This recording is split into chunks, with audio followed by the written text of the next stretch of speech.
Okay, good evening, everybody. So, I never create content or video in response to anything or react to anything online because I don't have the time or the energy.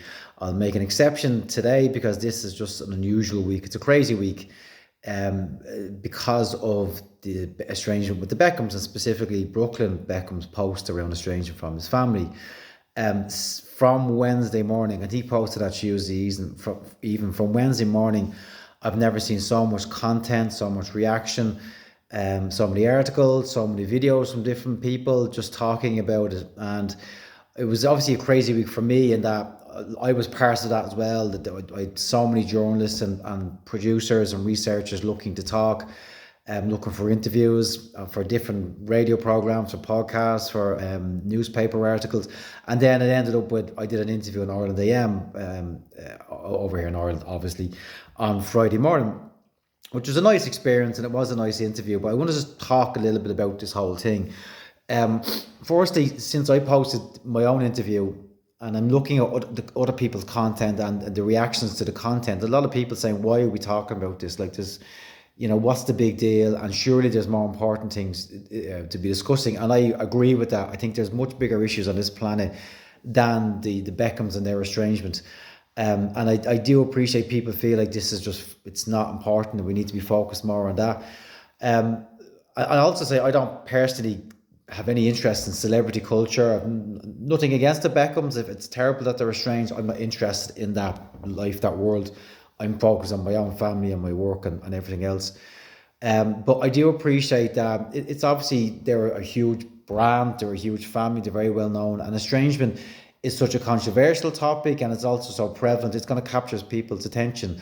I personally wouldn't be comfortable capitalizing on someone else's misfortune, okay? But it is such a unique situation, and any opportunity that I get and other people within the estranged community get to discuss this issue, offer more nuance, offer some more details around what might be happening. Of course, we don't know. I've never met these people, and I do find it comical the amount of experts out there telling people this is the way it is and this is what's happening with Brooklyn, this is what happened with David. And no one has a clue. No one knows his family, and it's just everyone just has an opinion, and that is literally all it is. But for me, it is great to be able to talk about these issues, introduce my perspective on all this, and try and offer some nuance. And bearing in mind that I have been working with estrangement for 15 years, people from all different perspectives. I work with adult children, I work with parents, I work with siblings. I've also had research published at one paper called The Changing Impact and Challenges of Family Estrangement that was published in the Family Journal in 2021. And I wrote a book called Navigating Family Estrangement, which was published by Routledge in 2024. So like I've been working with this in depth for quite a long time. And even I don't know what's happening. I don't pretend to know. But it is still a unique opportunity to be able to educate people, maybe squash some of the stereotypes and the labels that estranged people have to deal with day to day. And probably maybe give more insight, and maybe people might open their minds a little bit that there is more to it than just simply their own subjective views, their own subjective experience. Maybe there's more to this that they don't know. My week accumulated down with an interview on Ireland AM, which I'd never done before. I had been on Virgin Media before. I hadn't done this program, and it was a really nice experience. The interviewers were very good. Elaine Crowley, I'd actually had met her before. She interviewed me years ago. And Eric was the other interviewer. I didn't meet him before. Really nice guy. Martin King was there. Some of you may know Martin King, or I'm sure you've watched him. If you're Irish, you probably know who he is. He didn't interview me, but he was there and he came over and shook my hand just before. He was really nice and just a nice chat, very welcoming, because I was nervous doing it because it's live TV. It's nothing more nerve-wracking in terms of interviews and media work than live TV, because there's so many moving parts and you don't want to be the one that's slowing things down, and also you don't want to say something stupid on live TV in front of thousands of people, however many watch it. But it was great. The interviewers were very good as well. They asked really good questions. One of the limitations of doing any kind of interview, particularly with live stuff, is because you're very limited in time.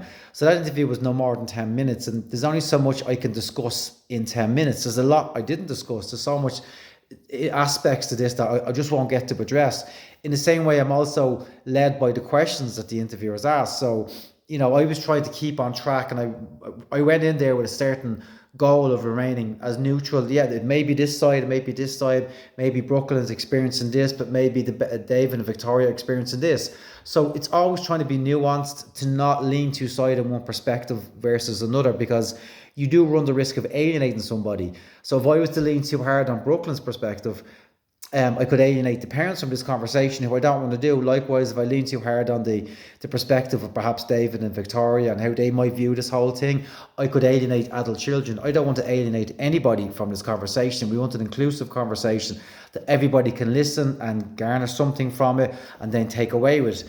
And which is, again, I went in with a core message around never take your family for granted. By the way, the video, the full interview is somewhere on my Instagram or on my socials. Please feel free to check it out. It's on YouTube anyway. But the core message, never take your family for granted, has always been my message. Having said that, I work with people who are voluntarily estranged. They chose it. I work with people involuntarily who estranged. They didn't choose it. The core message is still the same. It's just the people's lived reality and their experiences with their family means that they can't have that family dynamic, that family relationship they wish they had. Family is incredibly important to them as well. None of my clients who are estranged, particularly the ones who chose it, they didn't make that decision lightly. It was a long process of trying to maybe repair the relationship, set boundaries, all the things that we say we encourage them to do. They tried a lot of that and it just didn't work because their family wasn't interested.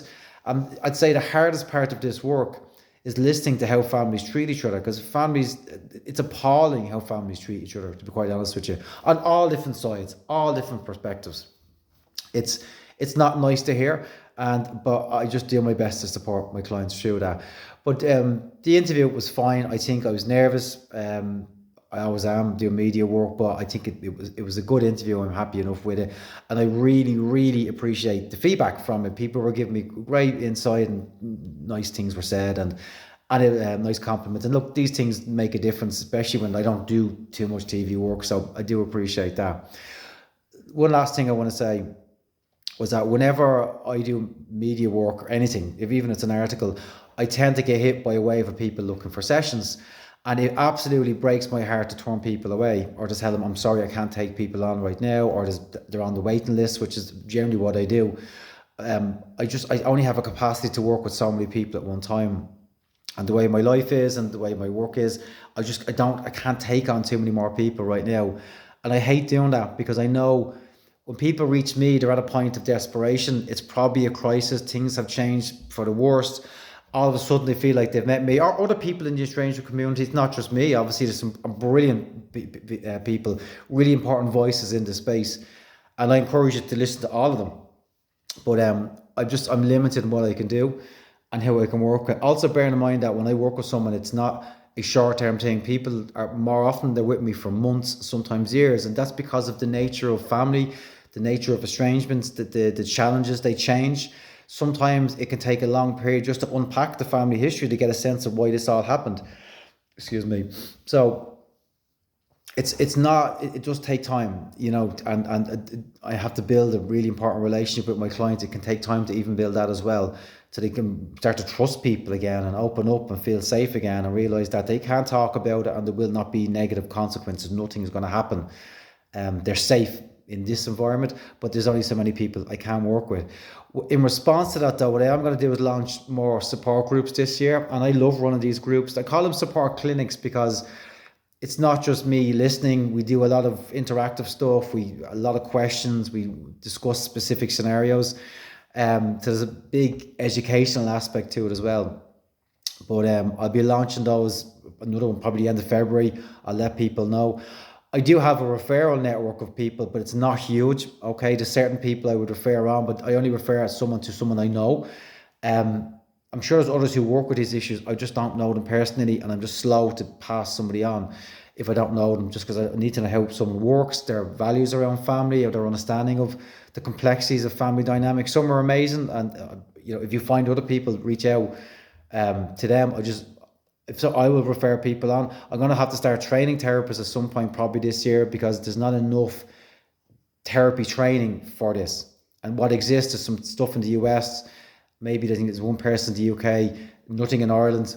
And I just want to offer more insight and help therapists help their clients. But another thing I'm doing, it's happening on February the 8th. I'm linking in with a pal of mine, Josh Connolly.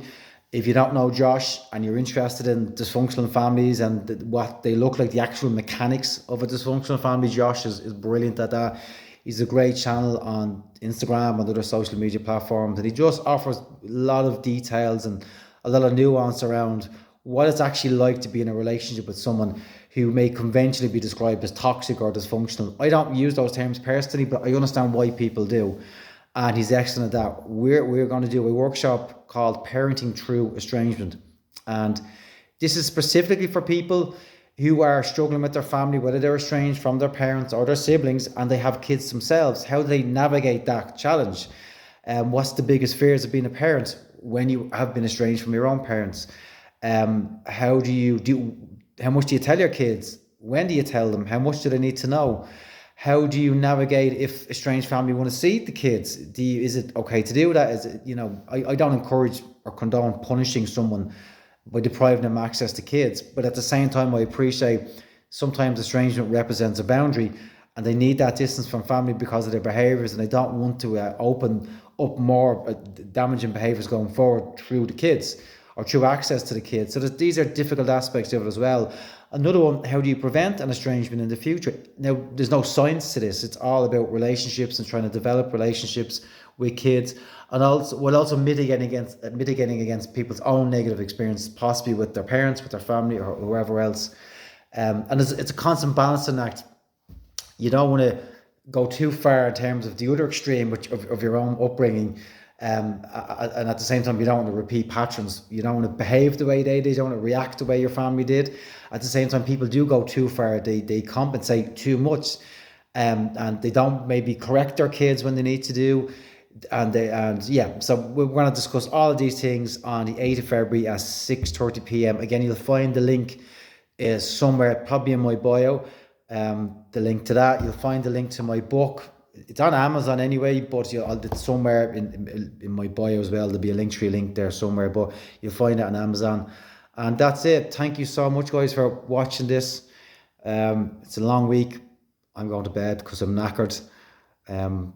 That's the power of the Beckhams. They just, it's so consuming. What happens in their lives just seems to infiltrate other people's lives as well. But I do empathise with them. It's not easy being estranged. And I say that as someone who is estranged as well as working with this for a long time. It is a tough situation. It's made worse by the fact that it's so public. I appreciate Brooklyn probably felt the need to go public because based on his post, he felt his mom was manipulating things via the media. I don't know if there's any truth to that. That's how I interpreted the situation. He obviously felt he had to do this in a more public way to maybe stop that. I'm not sure, but it's a tough situation, very hard to come back from because it was so public, but you never know, maybe they will. But that's it, guys. Thank you so much for watching this. I'll catch up with you soon.